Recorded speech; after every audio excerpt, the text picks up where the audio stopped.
Okay, ang bibigyan naman natin ng kasagutan ay tanong ni Rica Cabrera.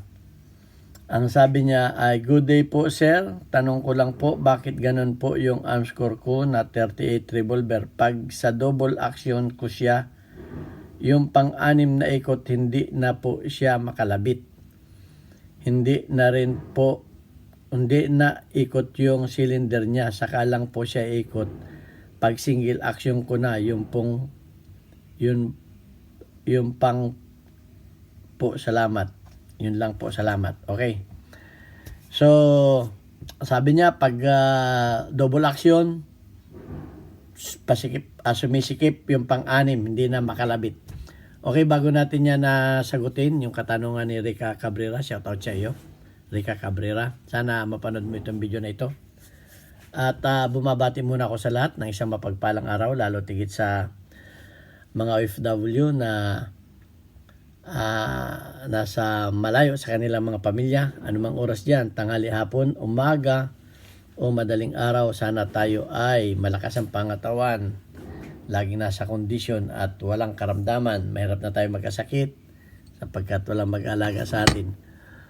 Okay, at palagi ko rin sinasabi sa aking mga vlog na huwag ninyo akong hanapin sa Pilipinas upang hingin ang aking serbisyo, sapagkat ako ay dito nagtatrabaho sa Mayadin Shooting Range dito sa Kuwait. Ako ay isang firearms instructor, gunsmith na 20 years nang nagtatrabaho dito. Okay, at ang hiling ko lamang sa mga manonood ng aking YouTube channel ay wag naman ninyong skip yung ating mga ads, sapagkat ako po ay isang tumutulong sa mga may anim po tayong tinutulungan na estudyante na ang kinikita natin sa YouTube ay para sa ating mga beneficiaries. Okay? Pagkat ako po ay gustong maging ang tawag dito,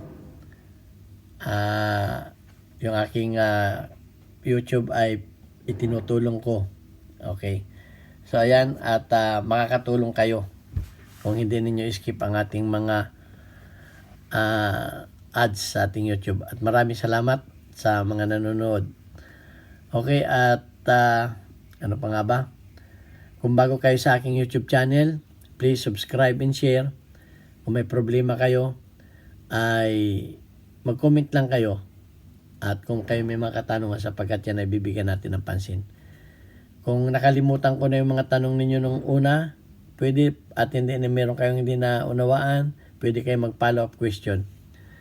Okay, ayan.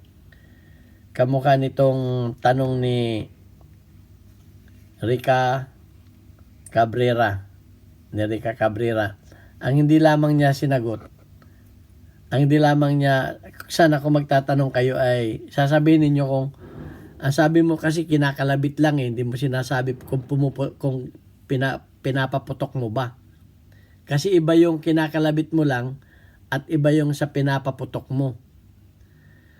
So, mahirap nating sagutin yan. Manghuhulang ngayon ako. Pero i-assume ko na pumuputok. So, pag pinapaputok mo, sana sinabi mo na pag pinapaputok ko po ay yung pang-anim ay hindi na makalabit. Okay? Mapuputok lang siya kung single action. Ibig sabihin ng single action, wala itong bala. Ayan. Ang single action yung puputok na lang siya kung tutulungan mo ng ikakak mo ang hammer niya. Pero yung single action ito ang single action at ang double action ay yung kinakalabit mo. So, pag pinapaputok mo, okay, ang anuhin ko na pinapaputok ha. So, pag pinaputok mo, 2, 3, 4, 5, yung pang-anim hindi mo na makalabit. Ang gagawin mo na, ibig sabihin maganit na. Ibig sabihin ay gagamitan mo na ng single action. Hatakin mo na ganun. So, isang nakikita kong paraan dyan at yan ay nagiging karanasan din namin dito sa range. So, pagka itong actually naituro ko na yata to Hindi lang kayo nanonood eh. Actually, itong ano na to, pag ito ay lumalim na, itong tapat ng primer na ito, pag ito ay lumalim na, ang nangyayari, dun sa mga primer, pag pumutok ay ganyan, no? Umuusbong na sila. Titingnan mo ngayon yung primer kung yan ay umuusbong. Dapat yan, pag pumutok, flat na flat pa rin yung flat na flat pa rin yung primer. Kasi nga, pag may damage na itong tapat, yung ano na yon, napapalitan yan eh. Yung mga original, napapalitan yan. Naisliban yan. Pag yun ay may malalim na, ang mangyayari, huhulma yung ano mo. Huhulma, di uusbong yan. So, ang mangyayari dyan, lalagyan natin ng empty shell ha. Empty shell. Dalawa lang ilalagay natin. Okay, ganito ang mangyayari dyan. Okay, pumutok na yan. Okay, papuputokin natin. Ang pang-anim yung walang bala. So, ayan o. Makikita natin doon. Empty naman yan. 1. Teka na. Bakit sumikip na? Ayun nga eh. 1. Teka na. Dali. Hindi natin na itapat yung ano. Yan. Walang bala yung nakatapat sa ano. So ang puputok na niyan ay itong basyo na to. Kunyari itong basyo na to. So kinalabit. Ayun. Bakit sumisikip? 1 2 3 4 5. So kung makikita ninyo yung unang pumutok, andi dito na sa plate na to. Nandito na sa plate na ito. Sumisikip na dahil dito maluwag yan dito eh. Maluwag yung una niyan dinaanan, maluwag.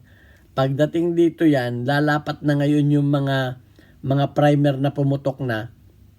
Pasikip na ng pasikip yan hanggang yung pang-anim, hindi mo na yan makakalabit.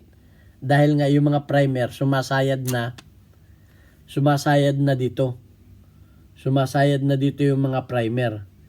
Okay? Sasayad na yung mga primer dito hanggang sisikip na yan. Ngayon, yung unang primer, medyo maluwag pa yun. Isa pa lang eh. Ay magiging 4 na yan. Magiging 4 na yung nandito. So, pasikip ng pasikip yan. Hanggang sa yung pang-anim, hindi mo na talaga makakalabit. Dahil nga,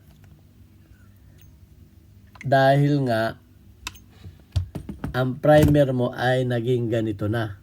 Yan o, kita mo yan. Lumalabas, umuusbong.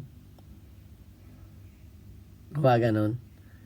So, kahit nga sa mga bagong baril, may mga bagong baril kami dito na mimili pa rin ng basyo eh. Dahil mayroong makapal itong collar na to makapal. Ang nangyayari, masyadong nakadikit. Pag binalahan mo, nakadikit yung puwit ng basyo dito. Dikit na dikit.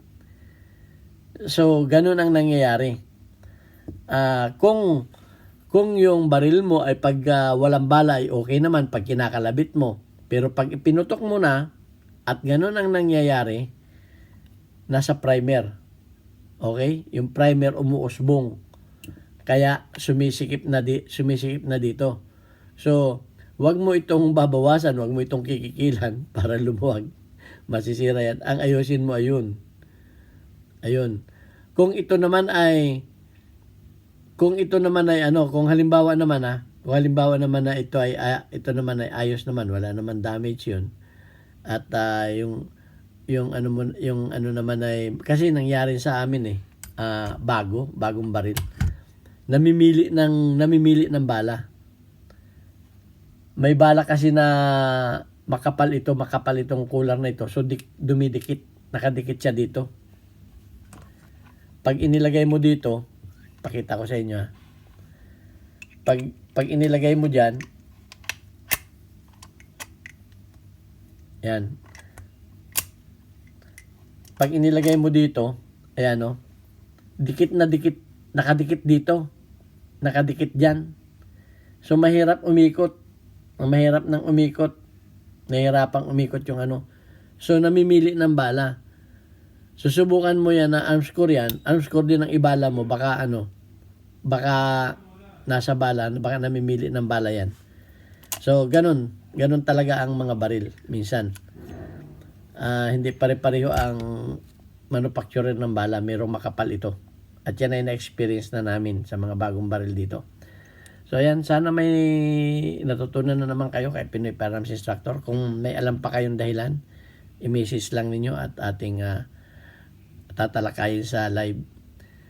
At please lang i-share ninyo ating mga videos para marami pa tayong mga Pilipino na matulungan sa mga problema nila sa mga baril. Okay, shout out sa iyo Renegade Offline Channel na palagi nakatutok sa aking mga premiere, at paki-subscribe na rin ang YouTube channel niya at YouTube channel ni John Sahiber. Maraming salamat sa inyo. Hanggang sa muli. Ito ang inyong Pinoy Firearms Instructor na nag-iiwan ng salitang God bless us all. Thank you very much.